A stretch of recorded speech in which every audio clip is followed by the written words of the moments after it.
আসসালামু আলাইকুম। সন্ধে ৭টা, বাংলাদেশ বেতার, রাজশাহী। স্থানীয় সংবাদ পড়ছি মাসুম আক্তারুজ্জামান অনিক।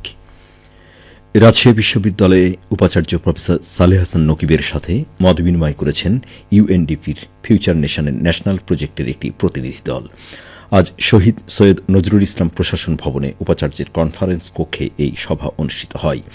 মতবিনিময় সভায় ফিউচার নেশন প্রোগ্রামের সার্বিক বিষয় নিয়ে আলোচনা করেন প্রজেক্ট ম্যানেজার দেবাশিস রায়। উল্লেখ্য, ফিউচার নেশন সারা দেশে উদ্যোক্তা তৈরির জন্য সহযোগিতা ও কাজ করছে। রাজশাহী বিশ্ববিদ্যালয় কেরিয়ার কাউন্সিলিং অ্যান্ড ডেভেলপমেন্ট সেন্টারের সাথে সমন্বয় করে কার্যক্রম চালানোর বিষয়ে উভয় পক্ষ একমত পোষণ করেন। আন্তর্জাতিক মানবাধিকার দিবস উপলক্ষে বাংলাদেশ জামাতে ইসলামী রাজশাহী মহানগরীর উদ্যোগে আলোচনা সভা অনুষ্ঠিত হয়েছে। আজ বিকেলে দলটির মহানগর কার্যালয়ের অনুষ্ঠিত সভায় প্রধান অতিথি হিসেবে বক্তব্য রাখেন মহানগর জামায়াতের সেক্রেটারি এমাজউদ্দিন মণ্ডল। তিনি বলেন, ক্ষমতায় টিকিয়ে রাখতে আওয়ামী লীগ সরকার আইনশৃঙ্খলা বাহিনীকে ব্যবহার করে বিরোধী দলের নেতাকর্মীদের নির্বিচারে নির্যাতন ও হত্যাযজ্ঞ চালিয়েছে। বিচার বহির্ভূত হত্যাকাণ্ডের শিকার হয়েছেন ২,৬৯৯ জন, গুম হয়েছে ৬৭৭ জন। আরও ২৪ বৈষম্য বিরোধী ছাত্র আন্দোলনে নিহত সংখ্যা ৩,০০০ ছাড়িয়ে যাবে। মানবতা বিরোধী অপরাধে আন্তর্জাতিক ট্রাইব্যুনালে শেখ হাসিনাকে বিচারের মুখোমুখি করা হবে। জামাতি মহানগরীর নায়েবে আমির অ্যাডভোকেট আবু মোহাম্মদ সেলিম এতে সভাপতিত্ব করেন। ভারতকে হুঁশিয়ারি দিয়ে বিএনপির সিনিয়র যুগ্ম মহাসচিব রুহুল কবির রিজভী বলেছেন, চট্টগ্রামের দিকে তাকালে বাংলাদেশের মানুষ বসে থাকবে না।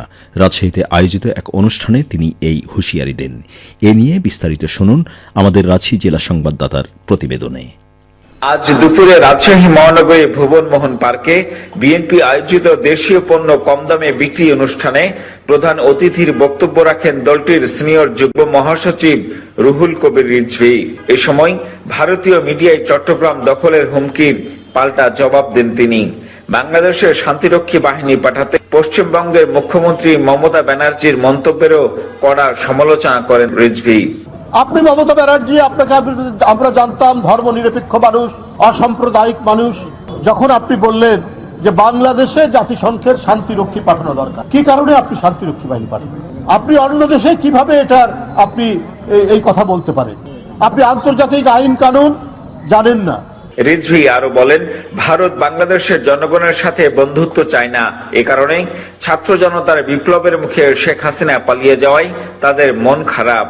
আপনারা সবসময় মনে করেন যে বাংলাদেশ আপনাদের তাবেদার হয়ে থাকবে, এই কারণেই আপনারা শেখ হাসিনাকে অত্যন্ত প্রিয় পাত্র মনে করেন।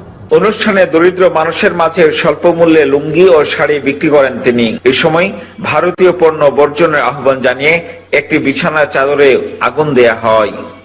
জিয়াউল গনি সেলিম, জেলার সংবাদদাতা, বাংলাদেশ বেতার, রাজশাহী।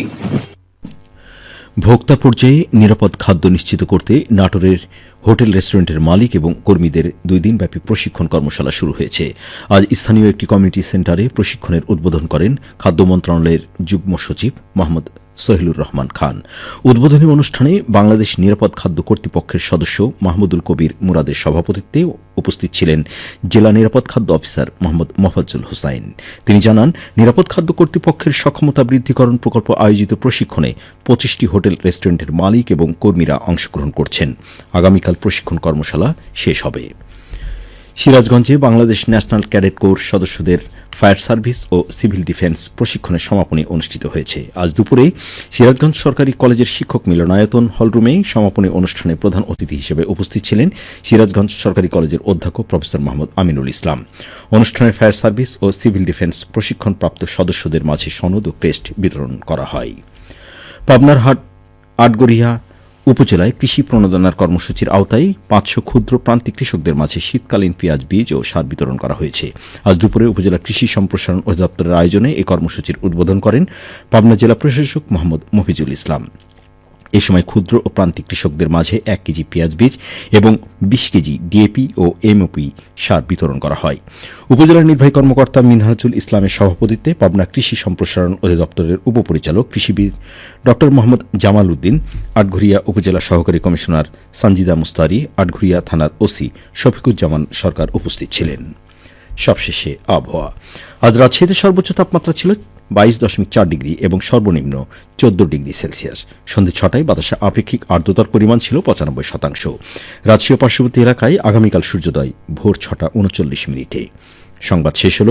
আমাদের পরবর্তী স্থানীয় সংবাদ প্রচারিত হবে আগামীকাল সকাল 8টা 10 মিনিটে।